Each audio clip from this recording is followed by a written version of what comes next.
Hello guys, it here. So on this one, I want to share the build that I'm playing for these 2 days on the launch of Last of 3 PoE 2. So this will be like day 1 or day 2 update, but I also want to talk about the concept of the build itself since this is a new class. So I'm playing Druid Shaman, and I'm focusing on Walking Calamity and Rampage. And these two skills is the reason why I'm choosing Shaman, because Shaman Ascendancy give us Rage Regen. And having a Rage Regen will make the Walking Calamity a lot easier because the way you gain glory. So for the Walking Calamity, this is a skill for performance, and this skill requires 20 glory to use, and you will generate the glory whenever your rage is already on your maximum rage, and every rage generate after that will be converted to glory. And after you get 20 glory, you can use the Walking Calamity, and there will be a lot of meteor rain down around you. The damage is pretty good, and for mapping is phenomenal. So you can just walk around and things dies around you. So the skill I think is very strong, and it's very fun to play with. And Rampage is a skill that going to spend a lot of rage. And Rampage is a channeling skill, weirdly enough. So Rampage, whenever you press it, you will begin channeling, and your bear will start rampaging around. The damage is really good, but it does cost you rage per seconds. Unfortunately for this one, your rage regen doesn't really matters because whenever you use Rampage, you cannot generate rage. But having a huge amount of rage does make you able to Rampage a lot longer. And also having a really good rage regen is also help you recover your rage a lot faster. So you can use your Rampage a lot more often. Now, if you want to try this class, one thing I will advise is prepare for the Act 1. In context, I never played melee before in PoE 2. This is my first time playing melee, and I have a really miserable time on Act 1. Number one, this is my first time playing melee, so I don't really know how to play it. I don't really practice. And the second one, I get very unlucky with my weapon. For my Act 1, I think my weapon is really bad. It's like added 2 to 5 fire damage, and that's it. But after the Act 2, Act 3, after I get more skills, after I get a better weapon, better equipment, the build does feel a lot better to play. And it does take time for the druid to shine. Because for bear forms, you really feel how good this form is when you get the Walking Calamity, because it's just very nice playstyle where you just have a meteor rain down around you. And if you don't like the Walking Calamity and Rampage, I don't really think bear form is for you.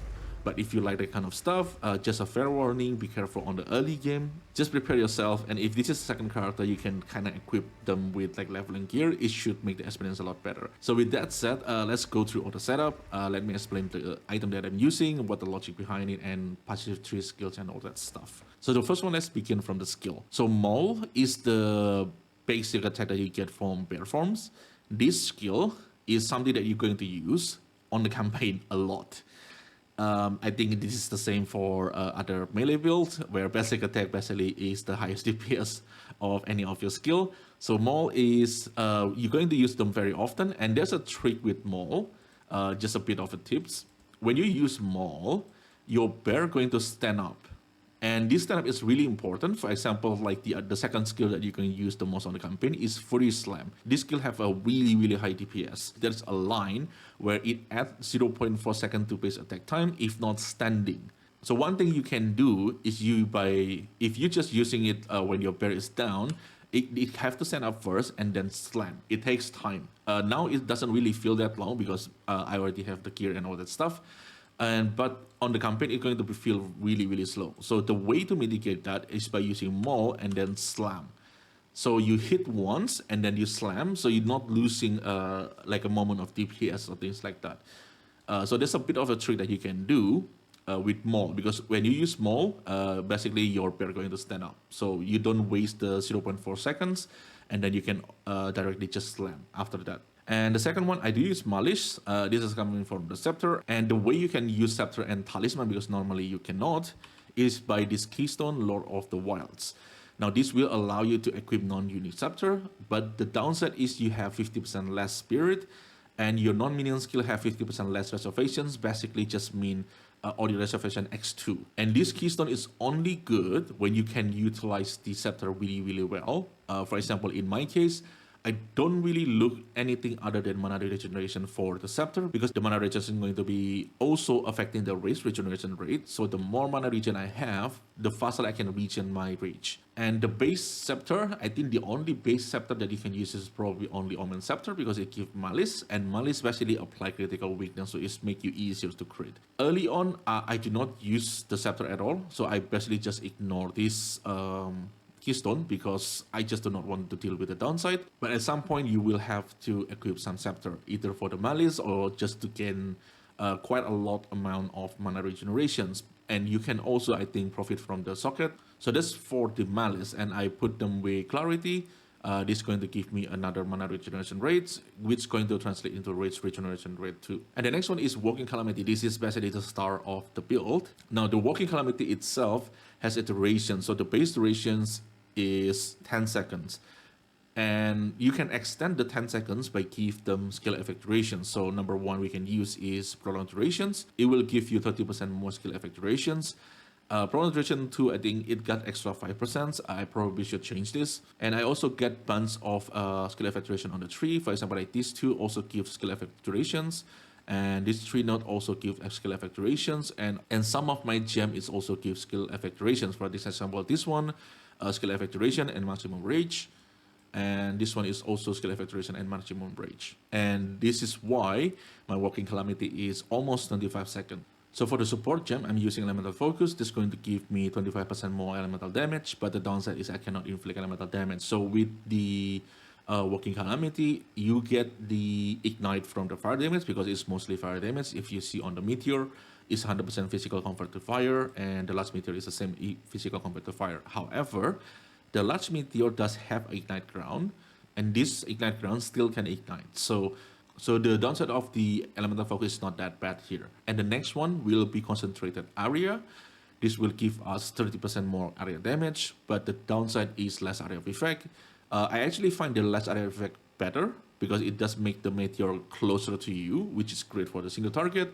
And for mapping, the area is still big enough to clear most of the things on your way. And the next one is Elemental Armament 2. This will give you 25% more elemental attack damage. And the last one will be Hourglass. This is going to give 30% more damage, but the downside, it has cooldown of 10 seconds. And the base duration is 25. So the 10-second cooldown is not really a downside. However, there's a case when, let's say that if you cast the Fury and then you cancel it. Now, sometimes the Walking Calamity not really cast, but that 10-second cooldown will still be dead, so you still have to wait. So that's a bit of the downside on the Hourglass. And the next one is Rampage. Rampage is the one that this skill where you can cast and then you basically just walk around, trampling around. The damage on this skill is pretty good, but the problem is controlling the movement of the bear. It does take time for me to get used to. So my advice is just practice with it a little bit, because the movement sometimes can be annoying. And because it's a channeling skill, the first support gem will be Burgeon. It will give you 20% more damage per second spend, up to 40%. And because we always channeling, we'll basically get 40% more damage. And the next one will be Momentums. If you're moving at least 2 meters on the single use of the skill, Rampage is a channeling, so it's a single use. You basically have 40% more damage. And the next one is Efficiency. This one is not really mandatory, but it's more about reducing the rates per second. It's not really about the mana. For example, if I'm not using Efficiency, it's going to cost me 8.6 rates per second. And having the Efficiency here, it basically make me able to rampage a lot longer. And the next one will be Stomping Ground. It's going to create a shockwave every time you slam, because the rampage is still a slam, so every time you trample, it's a slam, and it will create a shockwave. The radius is 2 meters, and the damage is 50% of default attack damage. Another thing you can use is Aftershock, and Aftershock does deal 100% default attack damage, but you only have like 35% chance for the Aftershock to occur. While Stomping Ground, you always have the Stomping Ground, so you can choose which one you want to use. And the last one will be Close Combat 2. This one will give us 30% more attack damage to enemy within 1 meter of you. And because we are melee, we always going to be around that 1 meter. And the next one, I'm still using Furious Slam. Sometimes it's still useful to have this one, because when your Calamity go down, and let's say that you rampage a bit too long, and it does take times for your rage to regen back. So sometimes you can use the Furious Slam before your Walking Calamity back up. And the next skill is Pounce. This is a werewolf skill. So you will basically change into the wolf whenever you use this skill. This is going to charge the enemy. This is nice to close the gap between you and the enemy. And on the Pounce, I use them with Crater. As you can see, it does create a fissure when it's land. And this fissure is really nice because the slam can trigger the fissure. And also the Rampage is also the same. It can trigger the fissure. So this is Rampage. You can see that Rampage does also trigger the fissure. So the fissure is really, really nice. So that's why I'm using Crater. And branching fissure going to make the fissure branch 2 times. It basically just to cover more area. And the fissure, whenever you hit an enemy, it also going to generate you rage if you have a rage on hit, something like that. There's some of them on the passive skill tree. And I do not use any mark skill here, so we will still going to use a predator mark that originally from the Pounce. This give them increased damage taken. I think this is a really, really good mark, so I'm just using them. And Mark of Siphoning just make me able to leech mana and life, so that's really nice combination. And the next one will be Ferocious Roar, and this is basically just a war cry for the bear forms. It's going to give you 2 rage, and with the support Raging Cry, it's going to give us additional 4 rage per 5 power. And I do not really use the Roar that much. Usually I only use them when the Walking Calamity is over, and that's mean I will have to generate a glory. I can use the Ferocious Roar, gain bunch of rage if there's an enemy around me, and it will give me basically instant, it's basically going to instantly fill the glory. And then you can use the Walking Calamity again. So that's mostly the use case for the Ferocious Roar. And the last one will be Herald of Us. This is just a good clearing skill. The other spirit skill that you can use is Savage Fury. Savage Fury basically gives you a lot of DPS and onslaught and all that stuff. It basically gives you a lot of DPS whenever you press them. I just found myself not really using it that much. Most of the time I just forget about them, and I think the damage is more than enough, so I just use Herald of Us so I can clear better. But if you need more damage, Savage Fury is the way to go. And as for the items, most of them is pretty basic. For example, like the helmet is just a life and rest. The armor is also the same, life and rest. The belt is also just the same, life and rest. And for the ring is almost the same. You're basically looking for life or a flat attack. And then you're looking for resistance, just try to keep your resistance. For the boots, it's just movement speed and resistance. So a lot of the item is a pretty simple item, like pretty standard item for the league start. And the one that are a little bit different is on the glove. On the glove, you do want the +2 to all melee skills, because every melee skill is going to give you more damage. And if you can get life, that's nice. And if you can get a resistance, that's also great. And for the amulet, it's the same thing. You do want the +2 melee skill. And then after that, for me, I'm looking for mana regeneration. So in this case, I get +2 and 58 mana regen, which is pretty good. But you can also look for something like life or energy shield. That also not a bad options. And for the talisman, ideally you do want Fury Talisman because the implicit give you 11 maximum rage. And the more rage you have, the more attack damage you're going to have, and the more rage regen you're going to have. Because the rage regen from Fierce Wellspring is based on your maximum rage.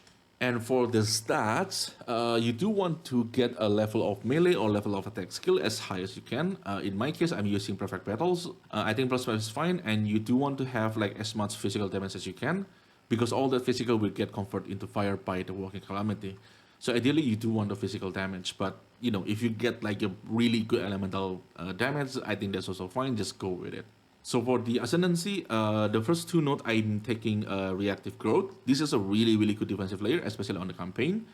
And then after that, I'm using Turning Season to get like a little bit extra DPS. And then after my 3rd lap, I basically unspec this one, and I'm just go for the Furious Wellspring. And the last node that I'm taking is the Avatar of Evolutions. This is just, I want more defense because the clear is already pretty good, the damage is already pretty good, but I still have problem with defense. This is the problem that I currently have on the build. The defense is, they are pretty tanky, but I want to be more tanky because I'm melee and there's a lot of hit coming on my way. So that's the reason why I'm using Avatar of Evolutions.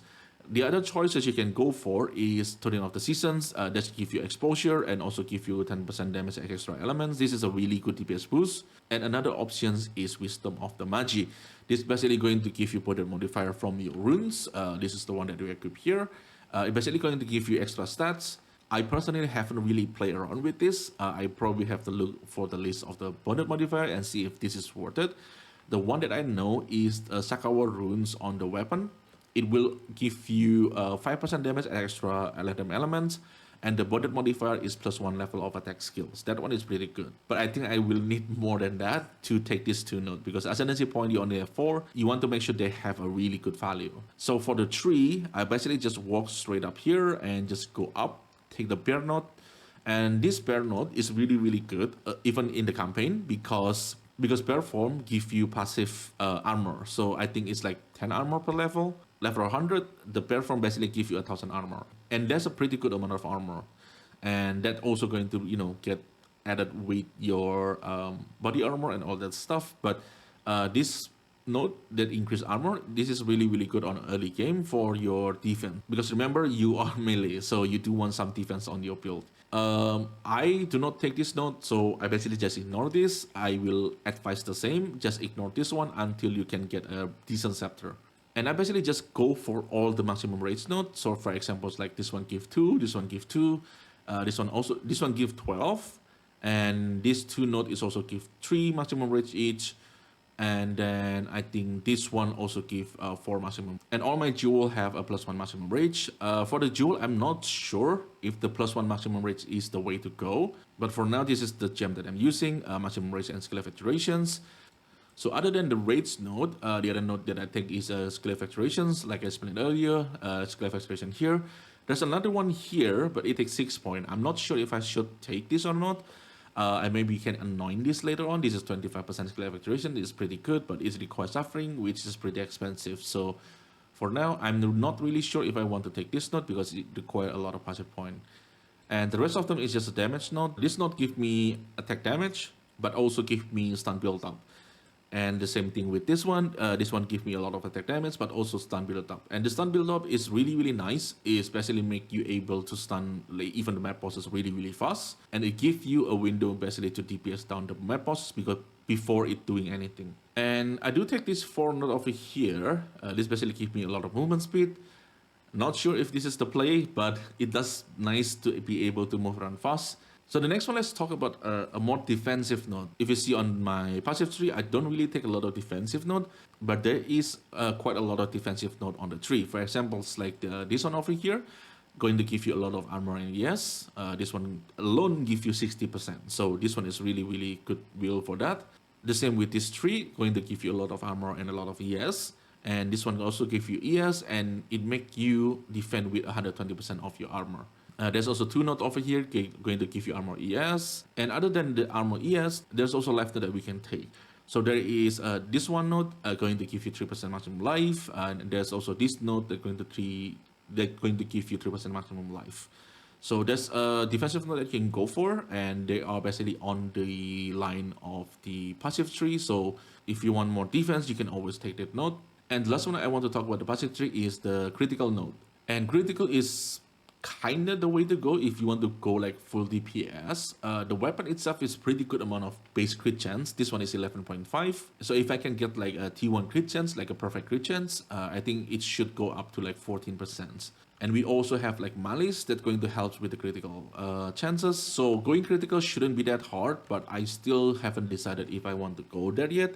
But we do have access to a decent amount of crit node. For example, like this node, going to give us crit chance, and this is not going to give us critical damage bonus.